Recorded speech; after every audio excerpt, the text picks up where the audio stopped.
Hey everybody, what's going on? I wanted to talk about this guitar a little bit that I recently put together. It's something I wasn't really planning on doing, but I had some parts that I had gotten some good deals on, some other parts that were left over, and I figured I'd just make something cool. And it ended up kind of inspired by Dan O'Connor from 4 Year Strong's black Telecaster with some slight differences. The body is actually a squier body, but it's really cool. It's got the binding and everything, so it's technically a Tele custom body, and I believe it was a John 5 signature body. So it has a route underneath here for another humbucker, but I figured I just wanted to do the one pickup thing, and this is actually a humbucker sized P90. It's the Stockholm P90 from Bare Knuckle, one of my favorite pickups. High gain, but it's very, very versatile, and it's not like too thick. It's not like you know, like a Seymour Duncan Invader or something that, you know, is very, very full sounding. Like this is a very even tone, while still being, you know, about as high output as the Invader. I got a wiring harness in here from Emerson Custom, who makes really nice high quality stuff, and it's wired like an Esquire. And if you don't know what an Esquire is, it's basically a one pickup version of a Telecaster that came out back in the 50s, and you know, they would have these three positions, but you know, with the one pickup, a lot of people were confused, like, how are you doing that? Or like, how can you be getting different tones? And basically, this first position is just the pickup, no tone or anything. The tone knob will not work in that first position, so it'll sound like this.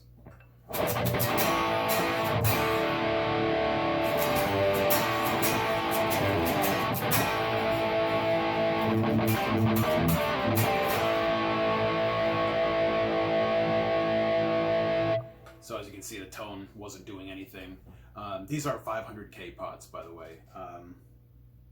And it is technically a reverse Esquire, so the knob is down, or the selector switch is down on the bottom instead of the top, so it's a little easier to just control the volume independently.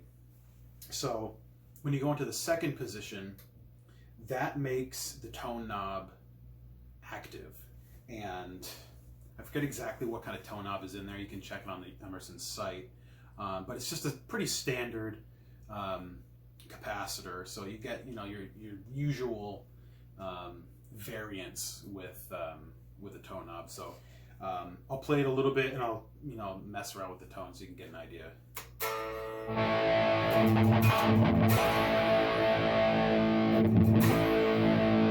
That's all the way off.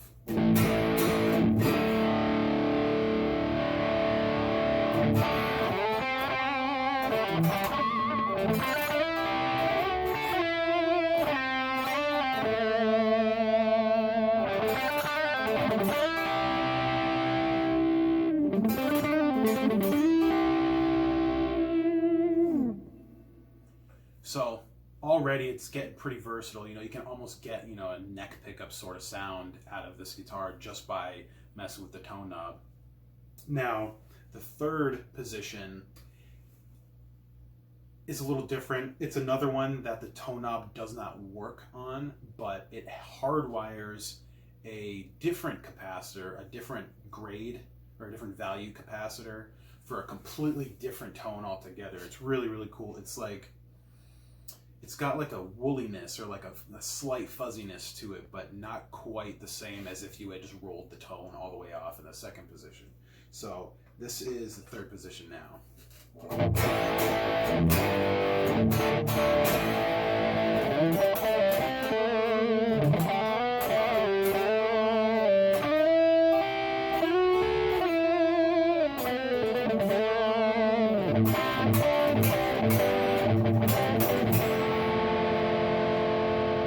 And to compare that to the first position with no tone at all.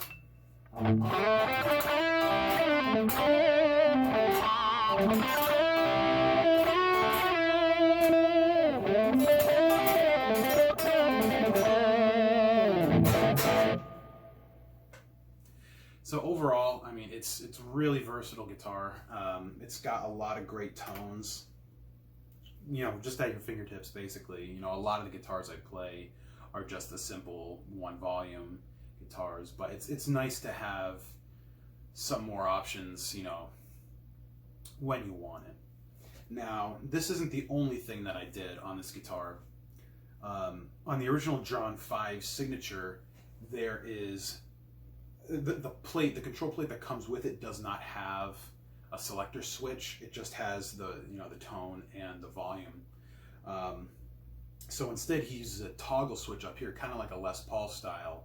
But since I knew that I wanted to have the esquire style wiring, it left me to do something up here, and I had a couple different ideas that I could have gone with.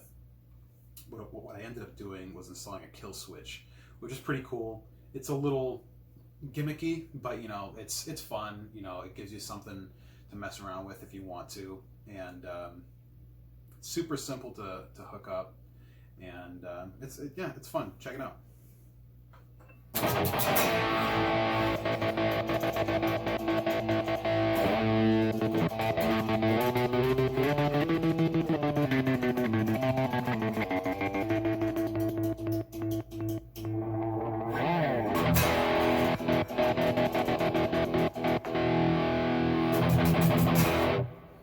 So it's pretty fun. Other than that, the only thing to really mention is just the neck, I guess. I got this off a Telecaster that I had recently gotten in a trade. It's actually the one that I painted that I'll show off another time, that I put a different neck on. But this is a proper Fender neck. It does have a water slide like style decal on it, so you can see the edges. So what that tells me is that it's based off of like a vintage style Fender. I don't know the exact model. It was made in, I believe it was 2004. I have posts of it on my Instagram that I can go and double check on if anybody's curious. But it's 2004. It has all the, you know, the usual markings of a Fender, so this isn't just some aftermarket logo or anything. And the guitar that it came off of, it had it didn't have Phillips screws on it at all. It had all flatheads, which is another thing that made me think that it was based off of, you know, like a early 50s Telecaster. So I don't know if this is American made. I don't know if it's Mexican made. I originally thought that it was American made. I mean, it's got some pretty decent flame to it.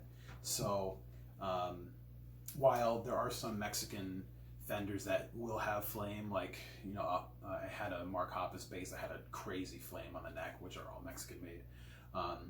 But I believe that this is American made neck, which does increase the value considerably. But it's something that I just don't know. I really don't know. And all the stuff I checked online, I mean, there are some that just don't have the serial numbers or anything on the back. It's possible that the guitar that I bought would have had the serial number on the neck plate, but it didn't. I'm imagining that the neck plate was swapped out, so I'm not sure. Overall, the neck is fairly chunky. It's not super fat. I've had some Telecasters with very, very large, like U-shaped necks, and they're not quite that big. They do have fairly small frets, though, and could maybe use a little bit of fret work, but it still plays really well. I mean, it's not as easy to do like vibratos and bends and stuff like that, since the frets are vintage style, smaller frets. But you can still definitely rock out, especially if you're just more of like using chords and stuff like that. So overall, it's a great sounding guitar. Plays really good, you know, given the fact that the frets are smaller than my liking. And this will be for sale. If you follow me on Instagram or anything like that, hit me up there. I have a few people interested already, but nothing's solid yet. So definitely let me know sooner than later. And yeah, I think it came out really cool. And that's about it. I'm going to jam a little bit more and you can get an idea of some more sounds. Make sure I'm in tune.